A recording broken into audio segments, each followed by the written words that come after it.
How to choose a burial plot when the world is ended, the internet is a charred memory, the sky is an uncomfortably bright shade of incandescent regret, and you're wondering why your specific zip code just became the most popular destination for Russian Sarmat 2 re-entry vehicles. And more importantly, why would the Pentagon let it happen? Scenario setup. You're sitting in a diner in Great Falls, Montana. The coffee is lukewarm. Your phone just slipped into a searching loop that will never end. Outside, the birds are flying very, very fast in the wrong direction.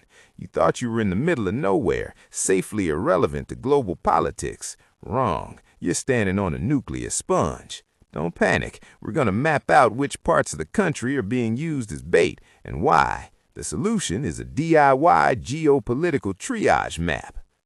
DIY build and geopolitical logic.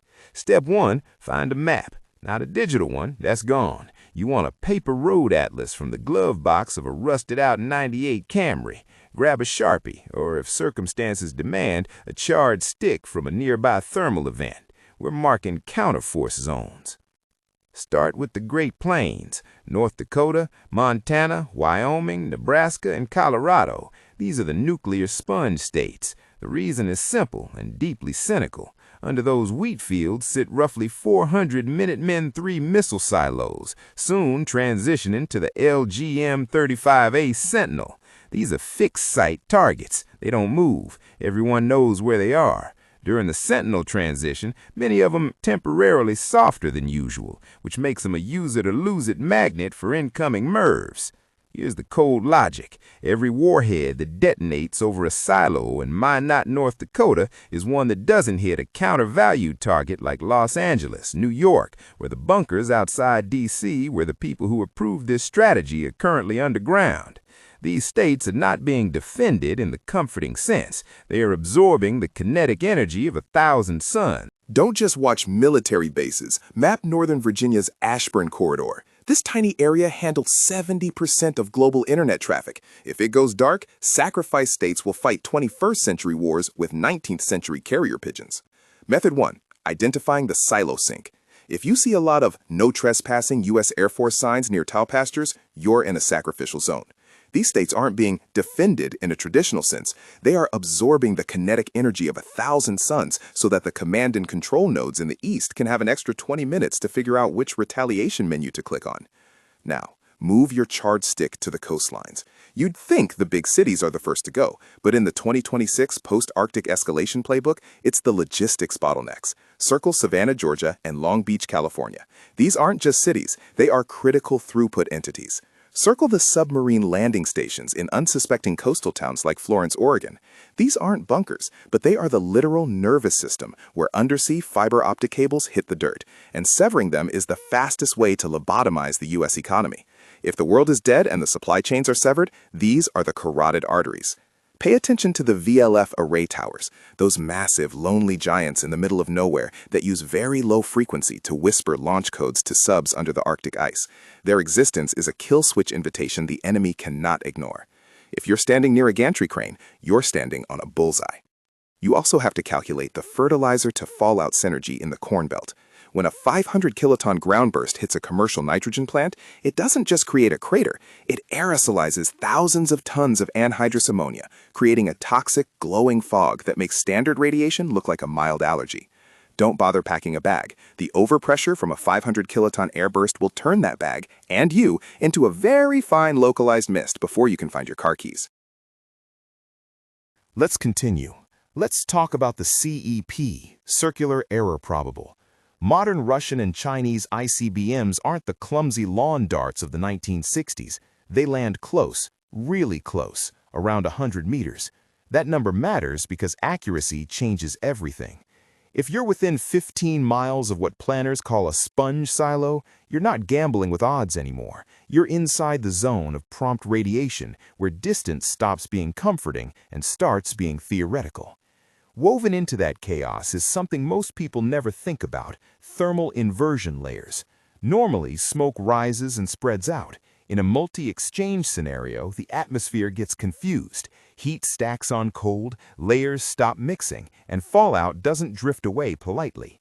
If you're in a sacrifice state like Washington, home to Kitsap and Bangor, the fallout doesn't leave. It ponds, it settles. That's why you need a clean mental split between beta particles and gamma rays.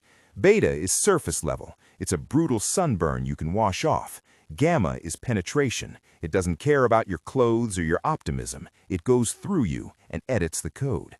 So you orient, not heroically, practically. You check the wind, tear a strip of cloth from whatever's around, maybe that old I Heart Seattle shirt.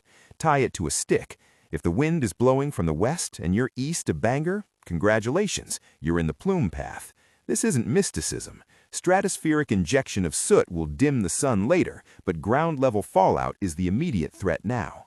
What's falling is worse than what's burning.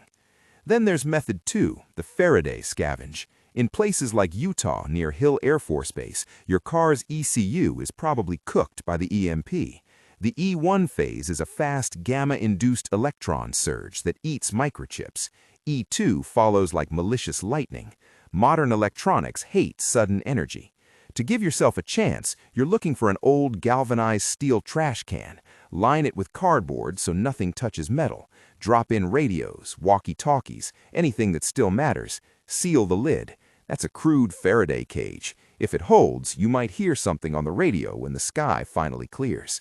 The payoff here isn't survival tips, it's understanding the threshold of survival. Governments model this stuff. They use phrases like acceptable loss ratio. Some states are sponge targets, some are value targets. Others, like Maine, are low priority. Not enough silos to soak hits, not enough infrastructure to justify precision. You're just there. The ultimate sarcasm of survival is being so strategically unimportant that the apocalypse forgets to invite you. But if you're in the sponge, the rules are simple and brutal. Step 1, don't look at the flash. That thermal X-ray pulse moves at light speed and will cook your retinas before your brain catches up. Step 2, wait for the overpressure wave. It's not fire, it's air moving faster than sound. If you're in a basement in Cheyenne, the house above you is about to become a very heavy blanket. Here's the gritty part. Steam doesn't carry heavy isotopes. If you can distill radioactive rain, even crudely, the water you condense is cleaner than what fell. Strontium-90 rides the top of the fallout map and wrecks bones. Cesium-137 sinks into everything and stays. Don't drink the glow. If a Geiger counter you scavenged starts clicking like a caffeinated woodpecker, that's the end of the guide. The radio crackles with a pre-recorded voice from a bunker in Virginia that no longer exists. The Great Plains are now the Great Glass Plains. You're not alone out there. Or worse, you are, and you're the only one who understands why Montana had to die so New York could have 20 more minutes of oxygen. No bottled water? No problem. Just science, trash, and the realization that geography is a polite way of saying target acquisition. The old 12-valve Cummins growls, breathing ash from 3 sponge states. Congrats, you survived. Now find a state that wasn't on the sacrifice list, if there's anything left of the map.